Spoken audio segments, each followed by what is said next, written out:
श्री स्वामी समर्थ. आज जे आहे मौनी अमावस्यानिमित्त मी आज आपल्या उंबरट्यावर जे आहे हळदीचं लेपन केलेलं आहे, त्यावर रांगोळी काढून घेतलेली आहे आणि दिवा प्रज्वलित केलेला आहे. तसेच मी दाराची सुद्धा स्वस्तिक काढून पूजा करून घेतलेली आहे आणि माझ्या देवघराचा जो दरवाजा आहे त्याच्यापाशी पण मी असं हे फुलाची डिझाईन केलेली आहे.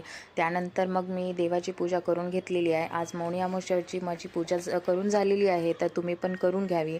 आणि आज जे आहे आपण अघोर म्हणजे जे पितृशांतीचं दोष असते घरामध्ये, त्याच्यासाठी आज जी आहे सेवा करावी. कारण आज अमावस्या आहे, तर आज पितरांची सेवा केली जाते. मग आज काय करायचं, तुम्ही 12 वाजता जे आहे भात घ्यायचा, एक पोळी घ्यायची, त्यावर भात ठेवायचा, त्या भातावर थोडे तूप आणि साखर ठेवून त्याच्यावर 5-7 काळे तीळ टाकायचे आणि मी जो मंत्र म्हणत आहे ते मी टेक्स्ट करेन तुम्हाला. तो मंत्र म्हणायचा आहे 1 माळ.